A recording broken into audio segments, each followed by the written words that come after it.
Cathar Love, number 64. Hello, once again. K.I.S.S, K-I-S-S, keep it simple, son. Meaning, take things down to their essence, to their basics. Keep it simple, simple to understand. And I think with my chats and videos, I'm trying to take away the mystery and the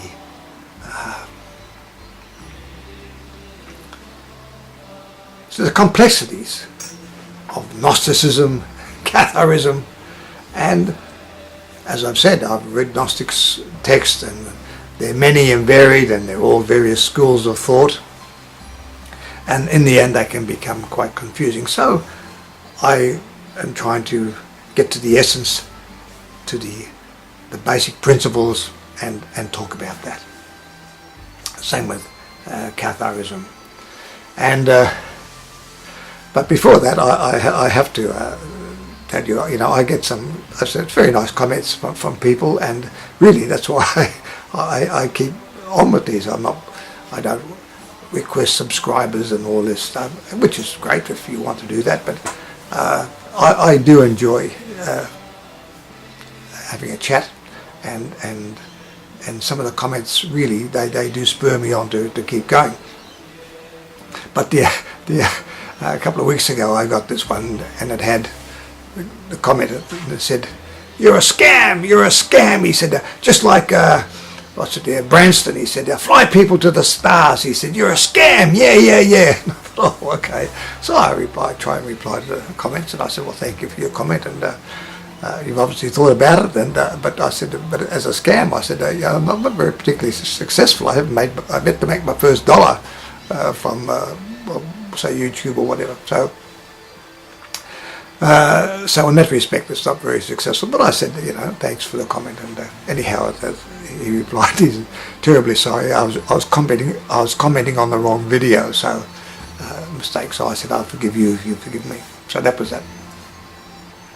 And what's something else? Oh yeah, there's something else that amused me as well. And because we say God, or the Creator, the Divine, but does he have a name? Well, like some people call Jehovah. But he's got an English name, and I didn't realise.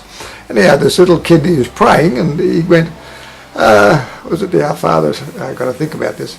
Yes, Our Father, who art in heaven, hallowed is thy name. And I thought, when I was a kid, I didn't know what hallowed is thy name, so herald is thy name, so another word for God. So, harking back to keeping it simple, I was many years ago, and that was one of the Toastmasters things, the KISS principle. Keep it simple, stupid, or keep it simple, son. And so, in essence, that's what I'm endeavouring to do with Gnosticism and Catharism, is just keep it very, very simple. And also, I read. There's not many Cathar texts that are left. There's a number of writings, and they are somewhat complex. And there's a Consolamentum, and the Convenza, and there's a number of Cathar texts, and they're basically, if you read them, some are quite long, but they're virtually just reciting a lot of the Gospels and things like this, because Catharism was a Christian religion. But things evolve, and so now it's a Catharism for a different age. So, and Catharism slowly was divorcing itself of ritual. I mean, there's nothing wrong with rituals, but so many rituals are empty rituals. And they were focusing more on the essentials of Catharism, which is universal, unconditional love for everybody, everything, everywhere. our divine spark, our innermost being, the very core of our existence, which after reincarnations and so enough sufficient reincarnations to become perfected, enlightened, whatever you wish, your particular label you want to put on it. But part of that is self-discovery, and we ultimately will return to the source. And this near and dear friend of mine was talking about the world of spirit, and mother died, and anyhow she has these very, very she talks to mother in her dreams, and she said, "Mum, what are you doing at the moment?" And mother said, "Oh, I'm studying." And mother's been dead for 18 months. "Oh, you're studying?" She said, "Yeah." So so in the world of spirit, when you arrive, there's some people call it the Hall of Healing. You go there and sort out this life and what's happened, and get rid of a bit of some of the baser human traits we take over there. Get to know ourselves, and what did we accomplish, and what didn't we accomplish in this particular life, and did we finalize, or did we succeed in those things that we set out to do when we were born, that we were born for, and so forth. And then, yes, there is study is a part. It's another form of existence, and at a certain point in time, we'll reincarnate again. So that was interesting. But when these things happen, it's glad tidings. It's a good story. No one's roasting away in hell or fluttering around in the clouds or singing beautiful hymns. It's a very down to I was going to say down to earth existence. Well, it's a world of spirit existence, and it's a different existence. And it's just keeping it simple. And the universal love, it's something that even if we go back to ancient China, you have Confucius and Lao Tzu, who started the Confucian philosophy, Confucianism, and also, by the way, which is interesting about that at that time of Confucius, there was only about, because they can see the records, there's only about 200 people in China that had a surname, because it's Kung Fu Zi, and Kung was the surname, Chinese surname. So he must have been somewhat up there, minor aristocrat. But they're now into 77 generations, and still is the leader of the family of Confucius, and he's still the head of the family, and that's can go back directly. The family tree goes back for 77 generations. In the West, the best we can do is around about 600, 700 years. Anyway, after Confucius, one of his students was a guy called Mo Tzu, and he thought that Confucianism were too many empty rituals, and so his philosophy was universal love.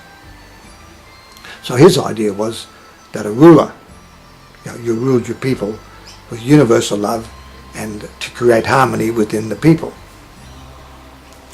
And so he used to make fun of the Confucian, some of the Confucian followers, and he said, someone dies, and he said it takes 3 years to bury the body. It's sitting there, and they're doing all these different empty rituals, and he said, in the end it means nothing. The person's dead, you're not going to bring him back from the dead, and there's just empty rituals to show you how much you respect your ancestors and your parents and what have you. So he was against all that stuff. He said, apart from that, it takes up money. And he was saying, basically, what is it that we want? We want the basics of life. We want somewhere to live, keep out the cold, keep out thieves and robbers, because he's talking about his times, but relevant for us. He said, you want a job, you need a field to work in, or a job, something to occupy yourself, and the other thing was, he said, you need family. You need your family, and if these things are looked after, yeah, this is sufficient. So, but he said the other thing was that we should treat all parents as if they are our parents. We should treat all children as if they are our children.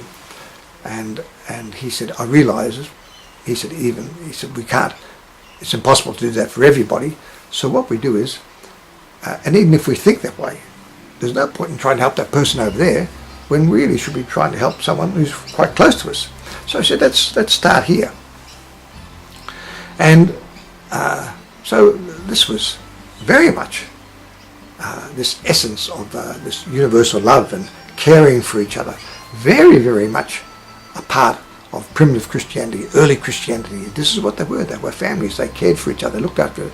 No Christian killed another Christian for 200 years.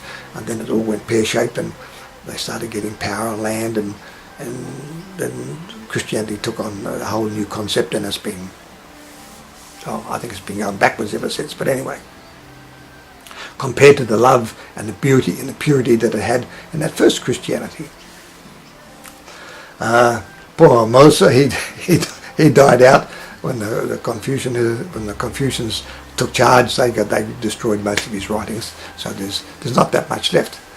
But also not just the basis of Christianity, it's also the basis of communism, because communism at its base is a very Christian or modes universal love. It's about caring for each person, and each person receives things according to their needs. So if you're a very talented young lady or a young guy and you can sing, well, we'll educate you, we'll train your voice.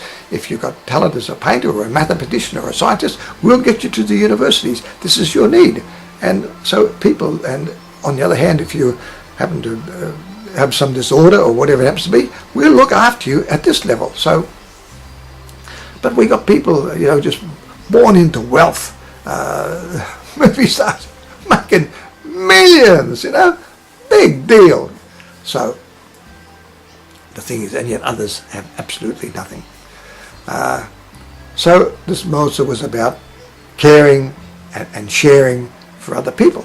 So this is it's a universal principle. It's also the principle, the basic principle of Catharism is about universal love. So this is a basis of it's an idea, an aspiration, an ideal. Some might call it utopian, but it's not going to go away. And so we do need to care for each other, and we do need to care for. Actually, I believe I was reading that in New York and other major cities of the world, Sydney, London, Brussels, Hamburg, wherever it happens to be, that people now, instead of marrying and you've got this small nuclear family, what people are sometimes married or divorced or it didn't work out, but what they're doing is they're meeting, they've got their friends, and they've got this extended family that they're looking after each other, and some may have a child and this and that, but they're all looking after each other, and this has become a larger family. So our whole system, so of just rather than you and me and I've got this and I've got that, and if I've got this you can't have it, there is this groundswell, if you like, and that people do realise the only way we're going to have peace, we're not going to have peace in the world, but to move towards in that direction and have as much as we possibly can have, is by us looking after each other, nurturing each other, helping each other, and being considerate. I was talking to someone and we're talking about egalitarianism, people being equal. And this is an Australian concept, so we here, if it's Prime Minister Howard or whoever it happens to be, Tony Abbott, hey Tony, there's no kowtowing and so forth and so on. Don't look up to anyone, don't look down on anybody. Treat a a waitress like a princess and a princess like a waitress. In other words, you treat them the same. I was amused when I heard about during the Iraq War, and there was Rockefeller. Now Rockefeller's Rockefeller. He's one of the most powerful people in the world, and used to people, you know, when he says jump, how high?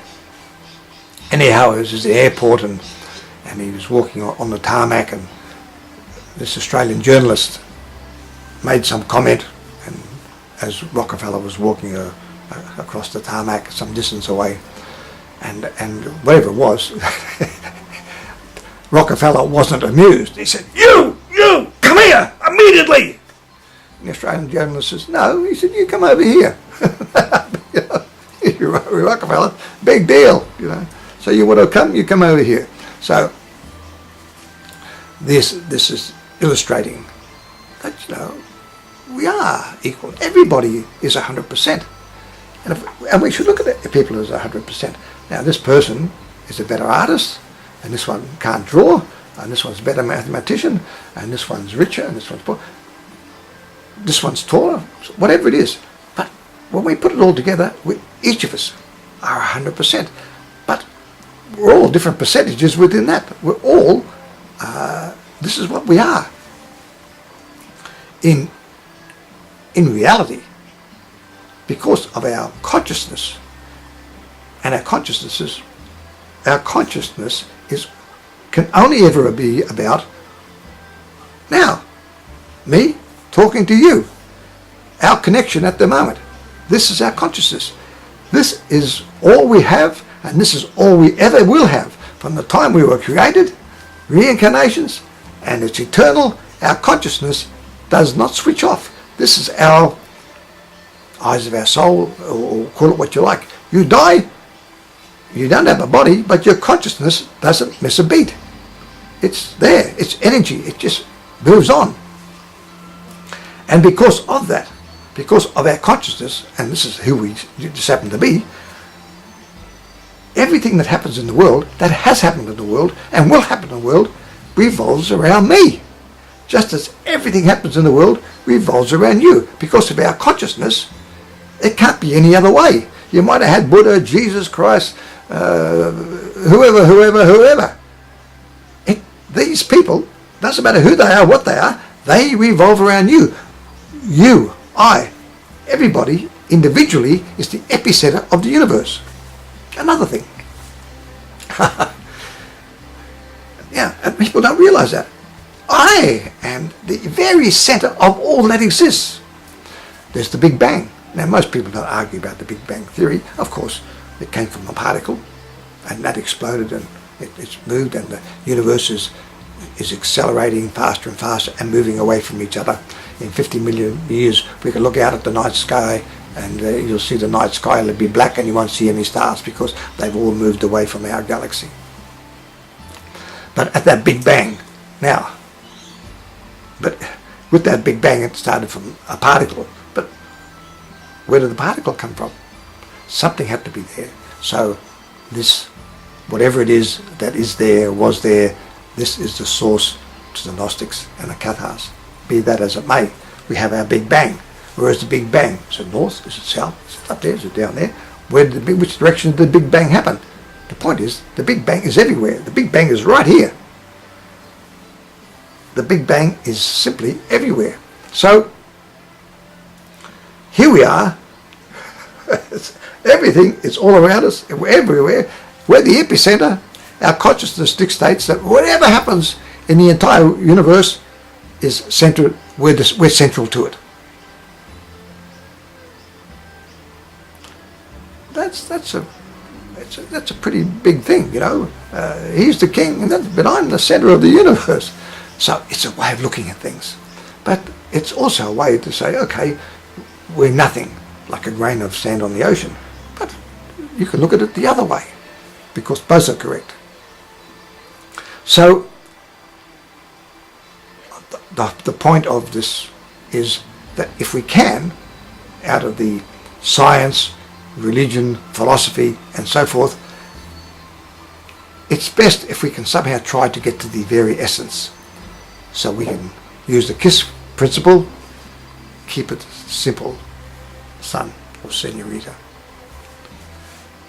Get to the essence, and then it helps us understand and comprehend what it's all about. On that note, bye for now.